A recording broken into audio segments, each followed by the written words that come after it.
Stephen, I want an invite to your house when I'm next up there. Your new house looks fabulous. Morning, Arno. Okay, good morning, everybody. A very big welcome from our side for, I always call it Mad March. I always seem to have so many friends who have birthdays in March, so it is a little bit of a crazy month for me, but a good one. And again, welcome to the sessions. Thank you for your attendance. And once again, a very big thank you to Yanni for your time, your effort, and your energy that you put into these sessions. They are truly informative. And without further ado, I'm going to take myself out of the picture and I'm going to hand it over to you, Yanni. Thank you so much. Thanks, Michelle. Morning, everybody. Morning, Leapfrog. Today's session, we're going to be dealing with marital regimes. And obviously, just to start off with, I'm going to start from the easiest marital status and work my way up to the one that's causing all the confusion at the moment, and which is actually being part of litigation in the Constitutional Court after the Supreme Court of Appeal granted permission that the matter can actually go further. So the first marital status that we have, sorry, I just want to quickly go out here. There we go. Okay, so the first marital status that we have is obviously one of in-commutative property and the one of out-of-commutative property. So those are the two that we are familiar with, that 90% of our clients we get to deal with are either married in-commutative property or married out-of-commutative property. And as we did with the previous session, I thought I'll just put it together, sort of a FICA session as well, so that you can have the idea of what is required when you enter into a contract with those parties. So with an in-commutative property marriage, you have to obviously get the husband and the wife to enter into the agreement and to apply for the bond in terms of the offer to purchase. You will therefore require both of their ID documents, the marriage certificate, as well as their proof of residences. The difference with out-of-commutative property marriage compared to an in-commutative property is that depending on the affordability of the parties, you can either enter into the agreement with either one of them, or if they can't afford the property, then both of them will sign the contract. You will have to then get the identity document of the contracting party if it's only the one, or obviously of both. You'll have to get your marriage certificate, the registered ANC, and the proof of residence. Now, why I say the registered ANC is because when the clients go to sign the documentation with the notary public, they are normally given a letter with a copy of the ANC that is then taken through to the marriage officer to confirm that they are now going to get married out of commutative property. And the clients then keep that document as proof that they are married out of commutative property. But that document might not be registered. And if it's not registered, they are actually married in commutative property. We've had a number of instances in the last 2 years where the registration of that antenuptial contract actually occurred outside of the time period allowed for by the Act. It has to be registered within 3 months after the conclusion of the marriage. And the second one where they fail is that the antenuptial contract must actually be signed at the notary's office prior to the marriage. So in other words, if I get married tomorrow, then I have to sign that document today. If I sign that document only the following day after I get married, then I am married in commutative property. Therefore, the word antenuptial contract, because it's obviously a contract prior to entering into a marriage. So we have to verify, especially for the banks, we have to verify the marital status of the clients by looking at the marriage certificate and the registered ANC. And we then have to look at the dates as to when the marriage was concluded and when the ANC was actually signed and the power of attorney for the ANC was granted to make sure that the parties are in actual fact married out of commutative property. We then have another marriage which we get to deal with is a foreign marriage. Now, this is a marriage where the parties are married in terms of the laws of a country other than that of South Africa. Always remember that even though the husband might want to buy the property, he must be assisted by his wife by entering into the contract. So the property can be registered only in the husband's name, but the contract must be signed by her as well, because she has to assist him in entering into that contract. When they sell the property, again, it's going to be a situation where even if the property is registered only in the husband's name, the wife will have to assist the husband by signing the offer to purchase, and she will have to assist him by signing the power of attorney to register transfer to the purchaser. And there's the assistance is required even though it's only registered in one of their names. Also remember that the law applicable will then be the law of that country. So if they are married in Portugal, it will then be the law of Portugal that apply to that marriage. You must remember that the legal consequences of the marriage is that of where the husband is domiciled at the time of the marriage. So we do get South Africans that want to be extravagant and they go to Mauritius and they get married in Mauritius. So they are not married in terms of the Mauritian law. They are actually still married in terms of South African law, even though the marriage was concluded in Mauritius. For the simple reason that at the time when the marriage is entered into, the husband is domiciled within South Africa. So for those clients, you will need the copies of IDs of both of the parties. You will still require the marriage certificate, and you will require their proof of residence to conclude your FICA on that party. We now start getting to the interesting part of the discussion today.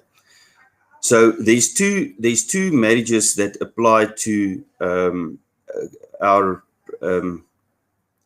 Black community. The first one being the Black Administration Act. And then obviously you'll see that the Black Administration Act, those marriages as per the Act are described as married out of community property. The Act was amended by the Matrimonial Property Law Act, Amendment Act of 1988, which came into existence on the 2nd of December 1998. In terms of this new legislation, any marriage that was concluded from the 1st of December 1998 will now fall under this act specifically. These marriages are now deemed as automatically in community of property. So there was actually a change in the marital status from what it was prior to commencement of the act to what it is now, in terms of which the clients are now deemed in community of property unless they have entered into an antenuptial contract. So very similar to our normal civil marriages, they will also now have to register a ANC in order for them to be deemed as married out of community property. The second act that governs the marital status of our Black community is the Recognition of Customary Marriages Act. Now, this act is came into, even though the act was promulgated, done in 1998, it only came into operation on the 15th of November 2000. I highlighted that date for the simple reason that as we go through the presentation, you will see that we will distinguish between marriages prior to the date and marriages subsequent to the operation of this act. So the customary law is described as the custom and traditions observed among the indigenous African people of South Africa and which form part of the culture of those people. So that is what the act says, that is governed, what a customary law marriage is all about. So the recognition of a customary marriage, there are certain conditions that have to apply. So it must be a marriage that is valid at the time prior to the existence of the act, or a marriage that is now concluded subsequent to the act. So in other words, they're trying to make the marriages that were entered into prior to the act also a legal and binding marriage, that you do not have a situation where a marriage will be declared non-existent just because of the act that came into being. The act further makes a very interesting provision, and that is for a customary marriage that is entered into with more than one spouse. In other words, our polygamous marriages. And there you will also have the distinction between a polygamous marriage prior to the act coming into existence and a polygamous marriage after the act has come into existence.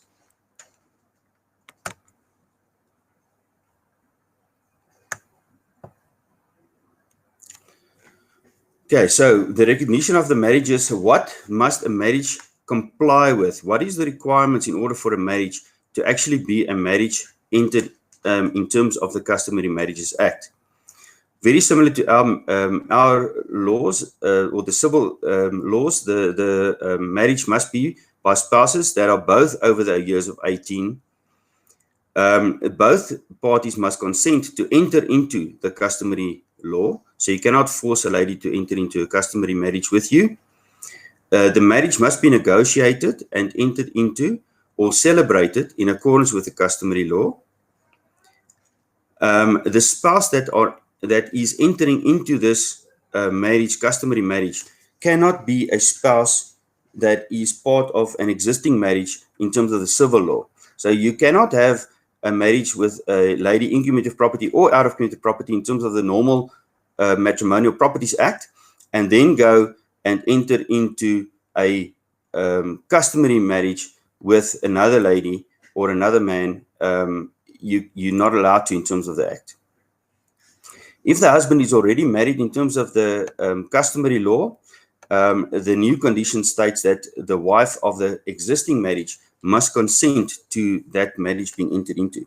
That was decided in the court case of Mayelane versus Ngwenyama in 2013, where the court confirmed that in terms of the Sitsonga customary law, the wives had to consent, but the court also stated that in any other customary marriage where the wife's consent is required, that consent must also be obtained prior to the parties entering into that customary marriage. We get a lot of questions also now from clients that confirm that, say, but if the marriage, I've got this customary marriage, now does that mean, sorry, I've got, yeah, so I just have to get the correct slide here, that now that I have this customary marriage, is it required for the marriage to be registered? And the legislature has come out to say that it is not required for the marriage to be valid for it to be registered. Even though the Act says that it must be registered with Department of Home Affairs, the non-registration of the marriage will not affect the validity of the marriage. It will just be difficult to prove the marriage, as there will not be any registration certificate that confirms the spouses being married in terms of the customary law. The Act also provides for equality in the status of and the capacity of the spouses. So each spouse now has the capacity to enter into a contract and to bind the marital regime with the contract that they have signed, but it all will depend on the actual regime that's applicable. In other words, is it the marriage in cumulative property or is it the marriage out of cumulative property that will govern the actual status and what you will require from that client when they enter into the agreement.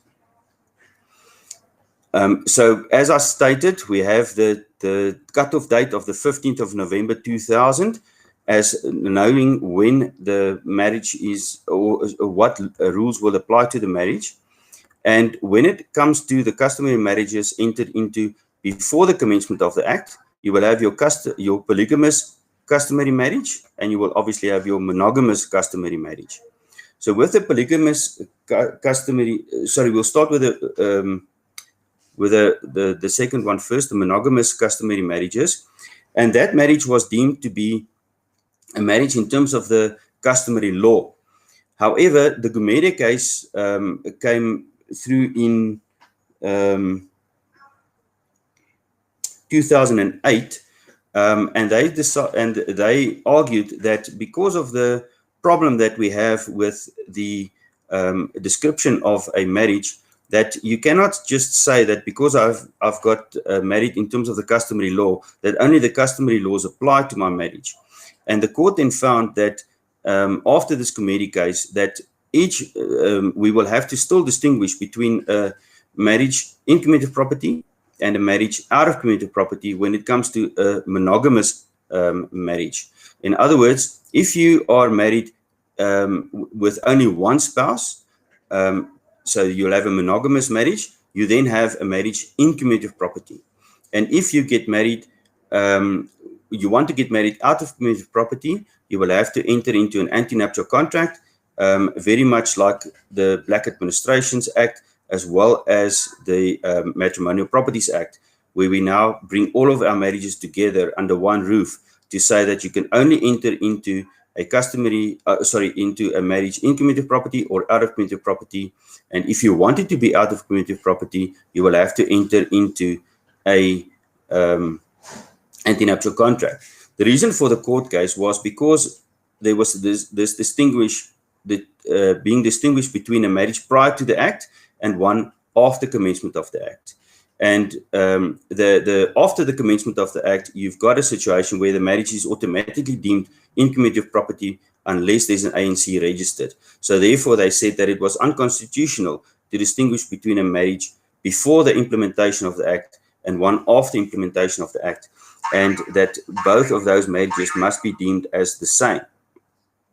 We, however, have the difference where the court said that they cannot utter any comments on a polygamous marriage, and they are leaving the polygamous marriage decision and what rules will apply to polygamous marriage over to the legislature to fix, to state whether those polygamous marriages will actually be out or in community of property, and how it will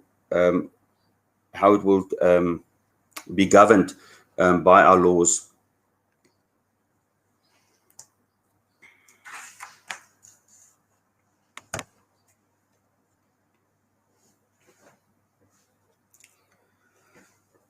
So we then have what proof do we have to submit to prove our marriage in terms of the Customary Marriages Act?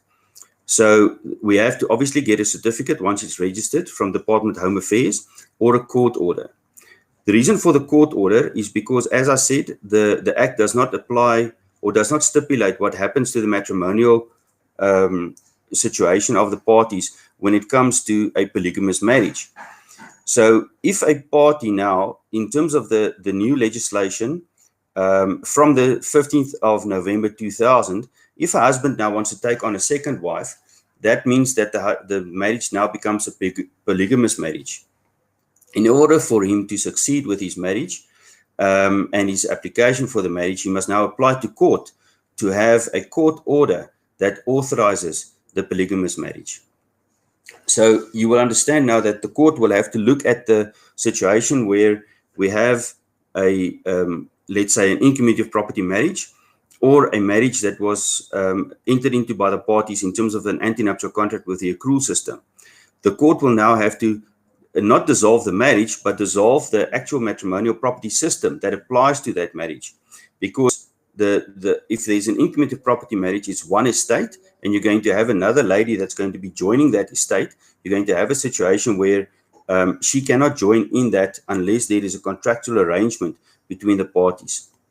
So when application is made for this second or third or fourth marriage to be registered, the court will then have to look at the contract. So as part of the application, there will be the contract that is going to now govern the future marital regime between the parties. That contract is then, as part of the court order, granted, and the court will then provide copies to each of the wives of that order, and also send a copy of that order to each of the deeds officers in South Africa. That court order is then registered as an interdict against the client's identity number, so that it governs the future matrimonial property aspects of that person. How we determine which one is the later, or which law is applicable, because remember now, for each wife, the husband has to bring a new court application. So if he now has his third wife already and he brings his third court application, the latest court order will be applicable with the latest interdict. And that latest court order will actually override any previous court order and any previous agreement. So for each and every marriage that he concludes, he will have to submit a new matrimonial property agreement that will determine how each wife will deal in this property and how each of the wives, as well as himself, will now be in a situation of whether they can contract and enter into agreements or not. So we would think that that will now put an end to the story. However, in a matter of Ngwenya and Mayalane, it's a matter that was in 2013 court case. The parties actually went to court to say, but it's unfair just because the husband never goes to court to get these contracts actually registered. We now have a situation where how is that marriage governed? Is it now marriage in community property or out of community property? And the court then held that in order not to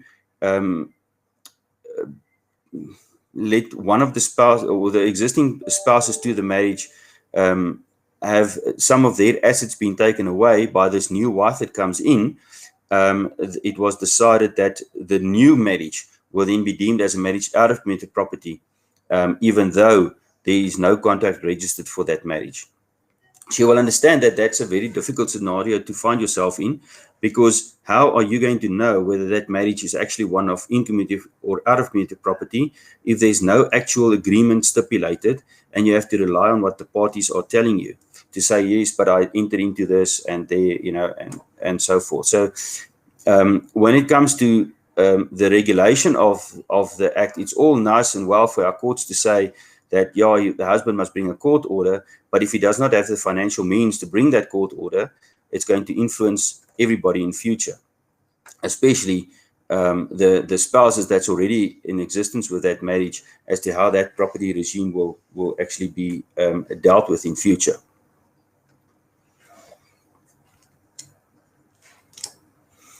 The last marriage that I want to stand still with, and it's not part of my slides, and the reason why is because there's still litigation pending on this one, as I mentioned in the beginning, is our marriages that's governed by Muslim or Hindu rights. The court, or there was an application, we normally did not recognize these marriages. So what would have happened is that you will say the husband married in terms of the Muslim rights and assisted by his wife. And that's as far as we would describe the parties. The community then came in uproar and said that it's unconstitutional, that their marriage is not recognized by South African law, and they went to court. The court then in December of last year made an order saying that, yeah, no, it's 100%, they understand the scenario, and those marriages are now going to be deemed as marriages out of community property. That created a further uproar from the customary marriages side, because they were saying, but why? Or, why is our customary marriages deemed to be marriages in community of property unless we have an anti-nuptial contract signed, but a Muslim or a Hindu marriage is deemed to be out of community of property even though there is no anti-nuptial contract signed. So the Supreme Court of Appeal then said they don't want anything to do with this, and it was referred to the Constitutional Court. And, we're still waiting to hear what's happening at the Constitutional Court to decide whether, as per the Gumede case, that those marriages will also be deemed in community property unless there's an ANC registered, or whether the previous court's decision that those marriages are actually out of community property will be upheld. You will understand that if that marriage is upheld as one of out of community property without the actual registration of an ANC, there's going to be a huge uproar from the community, from the customary marriages side, and they would most probably want the court to now also investigate their marriages to have a similar order granted for them. So guys, that in a nutshell, and I must be honest with you, that's a real nutshell, is what the marriages and customary marriages are all about. If there's any questions, you guys are free to, as we did last time, just pop a note at the bottom and we can take it from there. Yeah, Yanni, there are a few questions. The first one is, would his marital status change when taking on a second wife? That is the reason for the court application, because remember, let's say his first wife is married in commutative property, normal customary marriage in commutative property, and he's now taking on the second wife. He cannot marry her in commutative property as well, because there's already an existing marriage in commutative property. So that second marriage must then be in terms of the court order, and that court order will then determine the marital regime between the parties. So in other words, it will be partly community, but the whole marriage will be governed by an, let's say, an anti-nuptial contract by the court, because that contract will first have to be granted before the marriage can be entered into. Okay, and then the second question is, so how do we figure that if the marriage isn't registered? If the marriage is not registered, it does not affect the validity of the marriage. So we'll have to deal with those clients as married in commutative property, and we obtain the FICA from both parties. Okay, and then the next question is, so people who have married customary can change their marriage to anti-nuptial contract? They can indeed. The same laws apply now as per our civil marriages, being Section 21 of the Matrimonial Properties Act, where they can actually now apply to court for their marriage to be changed from an in-commutative property marriage to an out-of-commutative property of marriage. And they must follow the procedures as per Section 21. In other words, notice to all creditors. They must bring the application to prove that there won't be any detriment to any of their creditors. And they must convince the court that it's in the best interest of all parties for them to now be married out of commutative property. Okay, and then I'm going to say this one because it's an Afrikaans question. It says, hoeveel kos om 'n hofbevel of 'n tweede of derde troue te registreer? Yeah, it depends on the attorneys, because there's no prescribed fee for that. So you'll have to deal with it on a normal hourly basis. So I would say those applications would be in the region between 25 and 30,000 rand. Each? For each application, yes. And remember, as with the others, all creditors have to be notified of this application, and the husband has to even serve on each of his existing wives as well as his future wife. He has to serve a copy of that application, and they can then oppose it or abide by the contract that is given as an example of what the contract should be, what the court must make an order of court. Okay, ready put, Leapfrog. I think Yanni's just answered that, 25 to 30,000. Okay, the next question is, will the Lightstone or deed search reflect the other wives? If it's a polygamous marriage, it will not, because the husband is described as a marriage, and I'll give you the description as it states or as it stands in our power of attorney as well as the deed.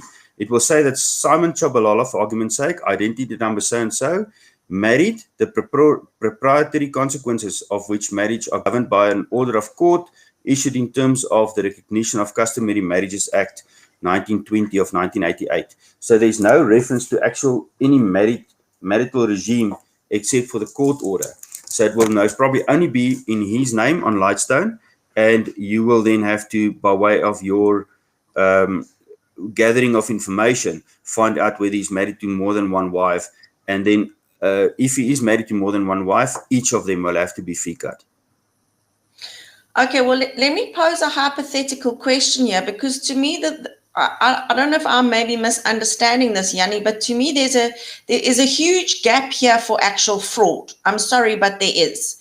Because if you ask the question and they say they deny it, how is the agent meant to find out otherwise? And then let's say the property does go into a dispute or a marital dispute, and then the wife that was not declared goes after the agent because she goes, well, you signed documents illegally. I'm sorry, but maybe I'm not understanding it correctly. But to me, there's a lot of gray areas here.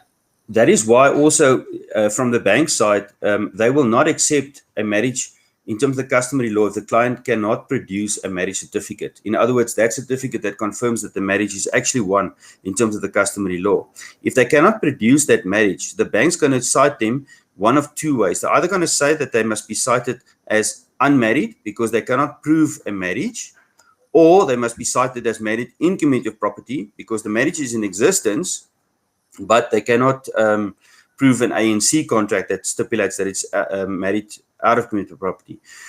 We will still have a problem though, because even if you say that they're married in community of property, if they cannot produce a marriage certificate, then the banks are still going to say, but where's the certificate? If you can't prove the marriage, there is no marriage. And then the best would be for the property to be registered in both of their names to make sure that not one party is discriminated against.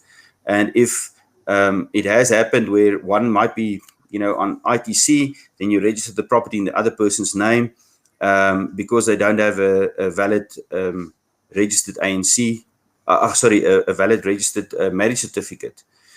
So the possibilities for fraud is endless, and especially now with regards to the case that stipulated that you cannot determine whether my marriage is one if I don't have a court order to authorize the second or the third or the fourth marriage, that marriage will be deemed automatically out of community of property.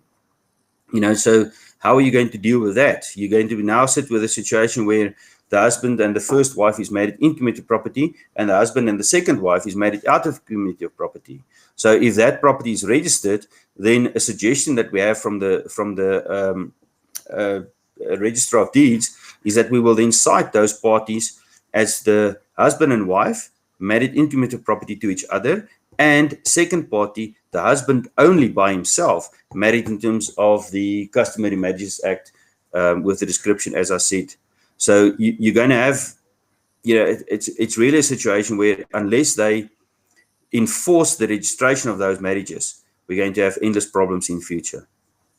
Okay, Jannie, I'm sorry, but I'm going to play devil's advocate here. Yes. And I'm probably going to get shut down, but that's fine. At least Leapfrog know that I'd say it like it is. One, I highly doubt that any person is going to spend 25 to 30,000 Rand registering second or third marriages. That's not going to happen. Between you and me, we know it's not going to happen.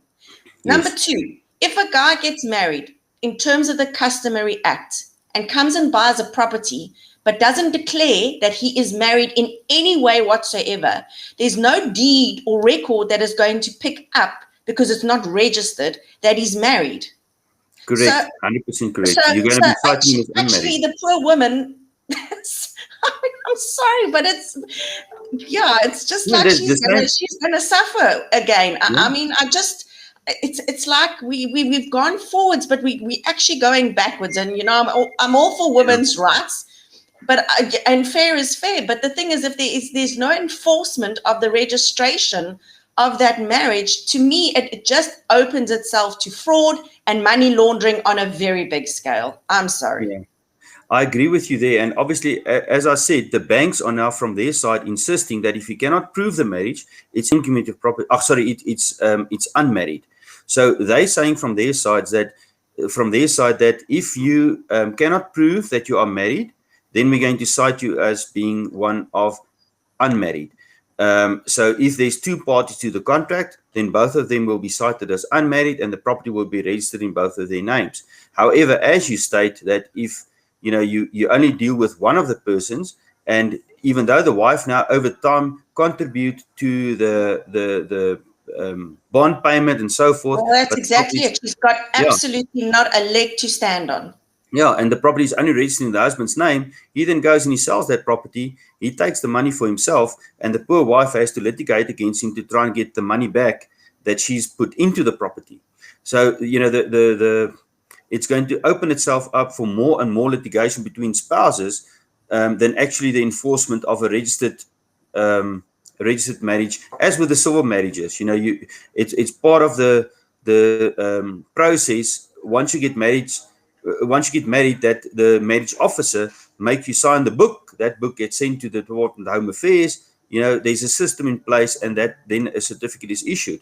And I think they should start applying the same system when it comes to customary marriage, so that you have your draft certificate that's in handwriting, that's issued by the marital officer, and then you get your formal one later from the Department of Home Affairs that is in the typed format, for future use. So it's really a situation where if they do not, and I agree totally with you, it opens up not only for litigation between the spouses, but the fraud is endless. Yeah. Anyway, look, it's anyway, Pinky's, I think she's got a message here. She says, I have a client whose husband died 4 years back. They were married in community of property, only to find out that the late husband was married before in community of property with someone whom the current wife doesn't even know if she is alive. The current wife only learned about this when I pulled out the Lightstone report. Yeah. So, obviously with the Lightstone, it showed the previous marriage, and they were married in community of property. So the second marriage could not have taken place. If it was a civil marriage, the second marriage could not have taken place because you cannot have two marriages in terms of the civil act. If it's a customary marriage, again, the customary marriage, they could not have the second marriage without the first wife's consent to that. It's part of the conditions. So this poor lady is most probably in let's say an invalid marriage, for lack of a better word. She does not have a valid marriage because the regulations weren't followed. Pretty much. Listen, very interesting talk. Thank you, Yanni, once again for your input. Much appreciated. 100%. Thanks.